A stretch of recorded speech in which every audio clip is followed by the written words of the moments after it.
Nandito kami sa Taytay ngayon at pupunta kami ng Antipolo sa Hinulugang Taktak.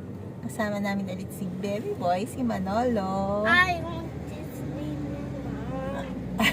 sleep. Naantay lang namin sila Ate Maylene, tapos pupunta na kami ng Antipolo. Samahan nyo ulit kami mamasyal, guys.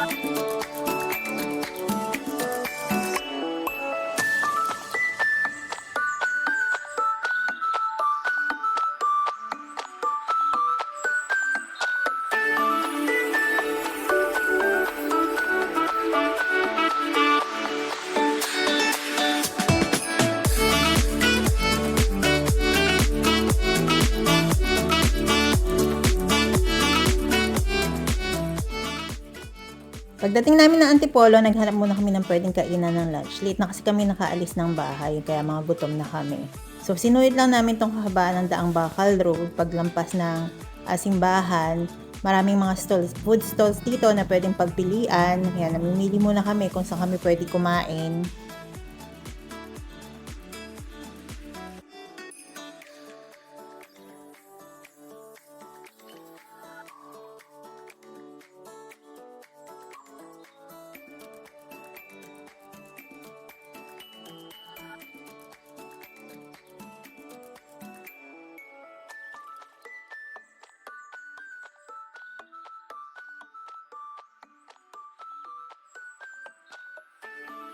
Sa may bandang dulo na kami nakapili ng kakainan namin. Dito kami nakarating sa Spring Dim Sum. Titikman namin yung kanilang specialty na Batangas Lomi.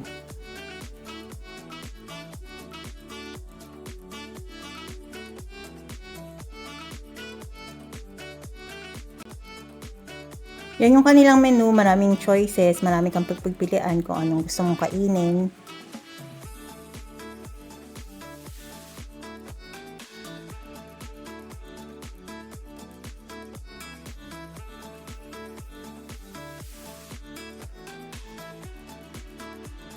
Nauna na silang kumain kasi naunang na-serve yung pagkain nila. Ang order nila is beef tapa, tapos sila Kuya Roan naman is beef pares. Bali, ang order namin, ako, si Ate Maylene at saka si Marha is yung Batangas Lomi. Tikman natin. So, ayan, dumating na yung order namin. Titikman natin kung pasado ba, kung masasarapan ba tayo.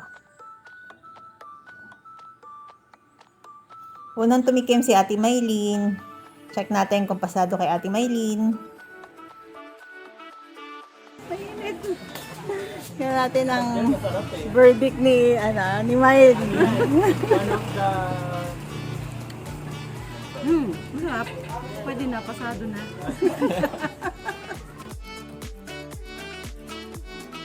Yan, tingnan muna natin kung ano yung masasahog niya. So, may toppings siya na chicharong baboy. Tapos, may itlog. Bali, half lang yung egg niya. And then, naghahanap ako ng something green na gulay. Kaya wala akong makikita. So, wala siyang sahog na gulay. Bali, ang sahog niya lang is yung meatballs. Tapos, yung itlog at saka yung toppings na chicharong baboy. Timplahan muna natin siya ng kalamansi at saka ng chili oil. Tapos, saka natin titikman. Mas gusto ko talaga kasi sa lomi yung may kalamansi. Yung medyo maasim-asim.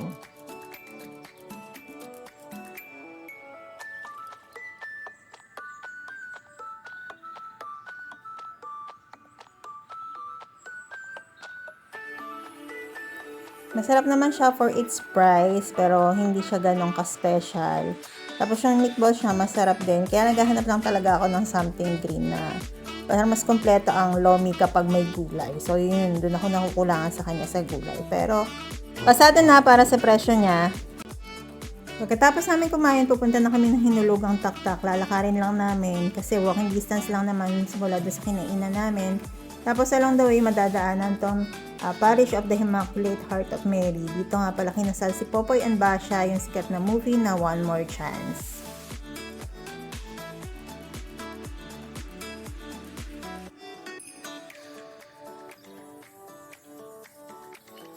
Ito yung entrance ng simbahan, tapos sa harap nitong simbahan, pwede ka din mag food trip, marami din yung mga stalls, yung mga pika-pika, tapos yung sa scrambled, yung mga tusok-tusok. Yan, tapos along the way, papuntang Hinulugang Taktak, hindi ka naman maiinip sa paglalakad kasi maganda naman yung view. Tapos buti na lang din that time, makulimlim, kaya hindi masyadong mainit maglakad. At saka malamig naman yung simoy ng hangin dahil mapuno. Guys, alay lakad to. Ganda naman yung view. Yung aming daddy boy. Yung aming daddy boy, oh. Ay, maganda naman yung view. Yan. Kahit naman naglakad tayo, ito naman yung view. Ito na yung bakod.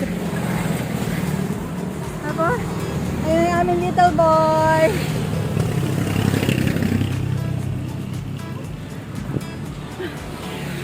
Buti na lang kulimlim, hindi masyadong mainit, kaya okay lang naman maglakad. Tara kami na. Sila ate sa likod. Nahuhuli pa. Napapagod ng maglakad. Dito na kami sa Hinulugang Taktak. Ito na yung entrance niya.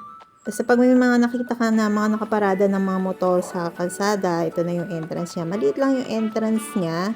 Tapos ang operating hours niya is 7 a.m. to 4 p.m. So magti 3:30 na kami dumating. Pero pwede pa naman pumasok kaya mabilisang tour lang to. Pagdating mo, wala ka naman babayang entrance fee. So, kahit na 30 minutes lang kami magtutour, so go pa rin. Yan, pagdating mo, mag-register ka lang. Ang problema lang, hindi pala sila pet friendly, so bawal ang pet, kaya si Caramel maiiwan muna kila Kuya Ray at saka kay Kuya Arjal. Kami na lang muna yung papasok. May waiting area naman kung saan sila pwede tumambay.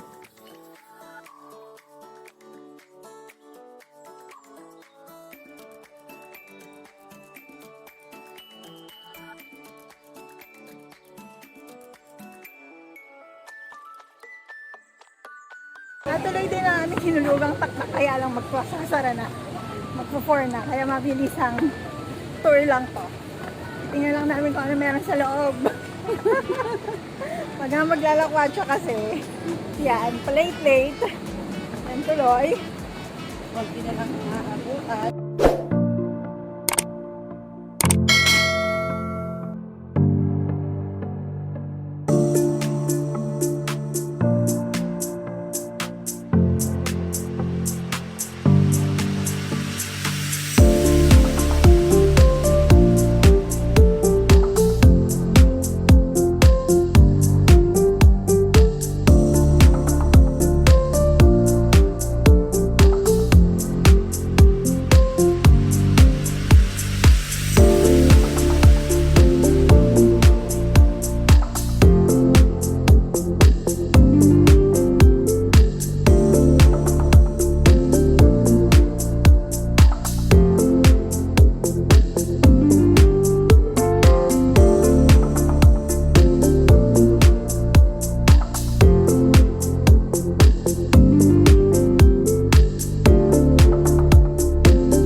kasi.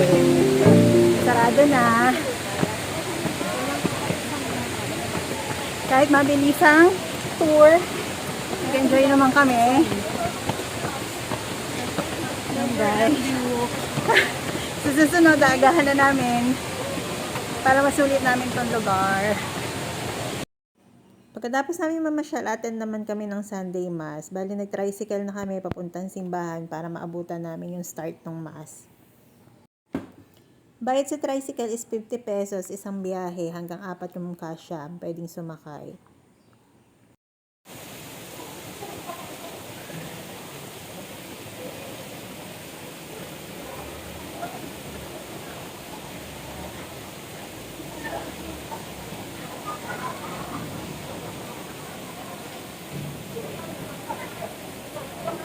Binita na ulit.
Buti na lang nasa simbahan na kami nang bumuhos yung malakas ng ulan. Nakapamasyal pa kami at saka naka-attend na rin kami ng Mass.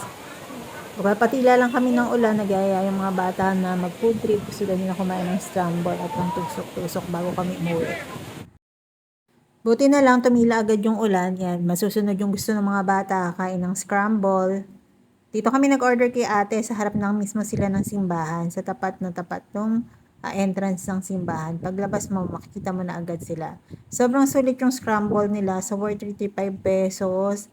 Sobrang sulit. Yung layer nung ice, tapos yung cream talaga yung gusto ko dito eh. Tapos may chocolate, may marshmallow, sobrang sulit talaga sa 35 pesos. Tapos may pastiko pa din sa ibabaw, kaya sobrang sulit talaga. Kaya sa mga pupunta dito, try nyo tong scramble ni ate. Kitang-kita naman kung gaano kasarap yung scramble. Ayan, naubos na agad nila.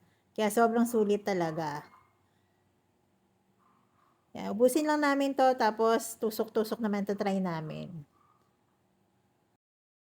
That's it for today's video mga kakiki. Sana nag-enjoy kayo sa pagsama sa amin. Don't forget to like, share, and subscribe.